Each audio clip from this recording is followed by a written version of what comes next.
ചന്ദ്രകളഭം ചാർത്തിയുറങ്ങും തീരം, ഇന്ദ്രധനുസിൻ തൂവൽ കൊഴിയും തീരം, ഈ മനോഹര തീരത്തു തരുമോ ഇനിയൊരു ജന്മം കൂടി എനിക്കിനിയൊരു.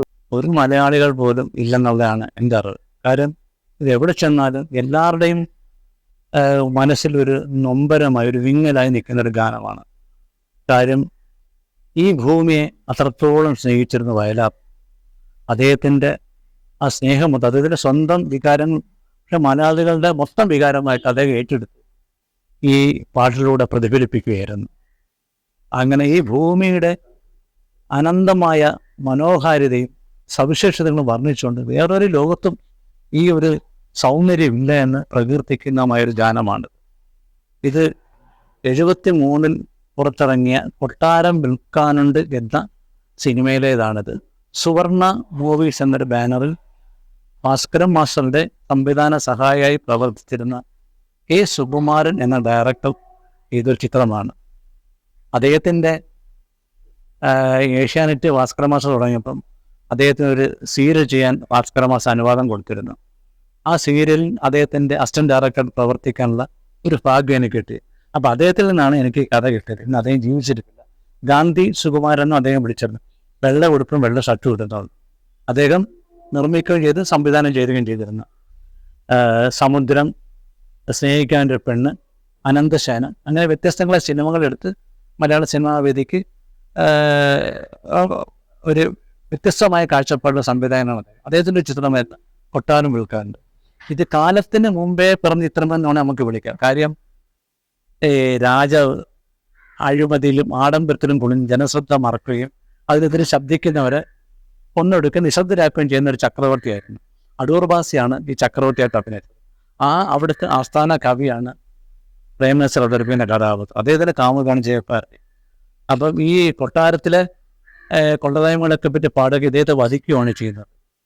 അങ്ങനെ കാമുവിൻ്റെ പ്രേമം അടുത്ത തലമുറയ്ക്ക് വരികയും വീണ്ടും ഇത് കടന്നു വരികയും, അപ്പോൾ ഈ കവിയുടെ കൈ വെട്ടി മാറ്റുകയാണ് ചെയ്യുന്നത്. ഈ കൈപ്പത്തി വന്ന് വീണ്ടും ഈ രാജചിഹ്നത്തെ, അധികാര ചിഹ്നത്തെ നശിപ്പിക്കുന്ന ഒരു സിംബോളിക്കായിട്ടാണ് കൈ ഇങ്ങനെ വന്ന് എല്ലാവരെയും കൊല്ലുന്നൊരു കഥയിലൂടെ കടന്ന് ആ കഥയിലേക്ക് നമ്മൾ കൂടുതൽ കിടക്കുന്നത്. അപ്പം ജനാധിപത്യത്തിലേക്കുള്ള കാഴ്ചപ്പാടിൻ്റെ ഒരു ചിത്രം കൂടിയായിരുന്നു ഇത്. എന്നും അധികാര പ്രമത്തോടെ മച്ച പിടിച്ച രാജഭരണത്തിനെതിരെ നീങ്ങുന്ന ഒരു കഥ. അപ്പം അതിൽ ആ കാമുക ഹൃദയങ്ങളിൽ ആ മരിക്കുന്നതിന് മുമ്പുള്ളൊരു പാട്ട് സീനാണിത്. ഇങ്ങനെ ഭൂമിയെ പറ്റി ഈ നിത്യഹരിതയാം ഭൂമിയിലല്ലാതെ മാനസ സരസ്വം ചന്ദ്രികയുണ്ടോ എന്നൊക്കെ പറഞ്ഞ് വർണ്ണിച്ചു തുടങ്ങുന്നൊരു പാട്ടാണിത്.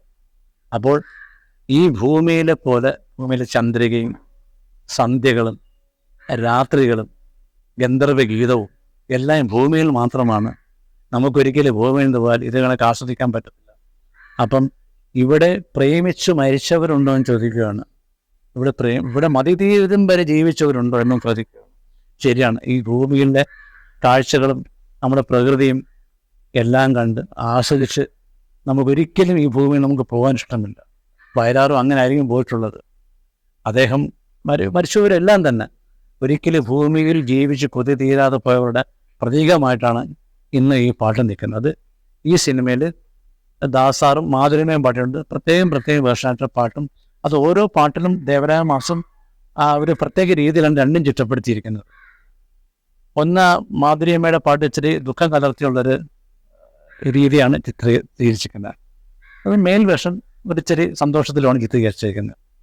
അപ്പോൾ ഈ ഗാനം ചിത്രീകരിച്ചുകൊണ്ടിരിക്കുന്ന നേരത്ത് സ്റ്റുഡിയോയിൽ സുകുമാരൻ സാർ പറയുന്നത്, അപ്പം ഈ പാട്ട് കുളത്തിൻ്റെ കരയെന്നാണ് നസീർ സാർ ഇങ്ങനെ പാടി അഭിനയിച്ചുകൊണ്ടിരിക്കുകയാണ്.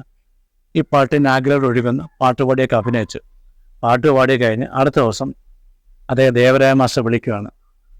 മാസ്റ്ററെ, ഇന്നലെ ഞാൻ ആ പാട്ട് അഭിനയിച്ച് തീർത്തപ്പോൾ എനിക്ക് വല്ലാത്ത സംതൃപ്തി തോന്നി. അപ്പോൾ മാസ്റ്റർ, അതെന്താ? എൻ്റെ ഈ പാട്ടിൻ്റെ വരികൾ ഇതെങ്ങനെ എഴുതിയേക്കുന്നത്? ഇതൊക്കെ നമ്മുടെ ഓരോ ഉള്ളിലുള്ള ആഗ്രഹങ്ങളല്ലേ ഇത് സത്യം പറഞ്ഞാൽ ഇത്രയും ഒരു ഫീൽ ചെയ്തൊരു പാട്ട് ഞാൻ ഇതുവരെ പാടി അഭിനയിച്ചില്ല. കാര്യം ഇത് നമ്മൾ നാളെ മരിക്കാം, ദേവരായ മാസ്റ്റർ എല്ലാവരും മരിച്ചാൽ ഈ പാട്ട് എന്നും നിലനിൽക്കും. അപ്പോൾ മാസ്റ്റർ പറഞ്ഞേ, ഓരോരോ പുതിയ പാട്ട് വരും, അതിനെ മറക്കും, അടുത്ത വരും. അല്ലാതെ ഒരു പാട്ടുകളൊക്കെ അങ്ങനെ നിൽക്കുമെന്ന് എനിക്ക് തോന്നിക്കില്ല. ഇങ്ങനെ ചെയ്തു, അടുത്ത പാട്ട് വരും, ഈ പാട്ട് മറക്കും, അങ്ങനെ വരുന്നതേ ഉള്ളൂ. പക്ഷേ പ്രേം നസീർ സാറ് പറഞ്ഞത് അർത്ഥവത്തായിരുന്നു. ഈ പാട്ട് പ്രേം നസീർ മരിച്ചപ്പോൾ ആദ്യം ദൂരദർശനിൽ ഇട്ട പാട്ട് ഇത് തന്നെ. അദ്ദേഹത്തിൻ്റെ ചന്ദ്രകളവൻ ഈ നിത്യകര ഭൂമിയിലെ അനശ്വരതയെപ്പറ്റിയും നശ്വരതയെപ്പറ്റിയൊക്കെ പാടിക്കൊണ്ടാണ് ആ പാട്ട്. അപ്പോൾ അന്ന് പറഞ്ഞത് സത്യമായി. ഇന്നിപ്പം നസീർ സാറ് മരിച്ചു, വയലാറ് മരിച്ചു, ദേവരായ മാസ്റ്റർ മരിച്ചു, എങ്കിൽ പോലും ഈ ഭൂമിയുടെ പ്രേമത്തിൻ്റെ അനശ്വര ഗീതമായിട്ട് ഇന്നും നസീർ സാർ പറഞ്ഞ വാചകം സത്യസന്ധമായി നിൽക്കുന്നു. മലയാളം ഒരിക്കലും മറക്കാത്ത നെഞ്ചേറ്റിയ ഗാനം ഈ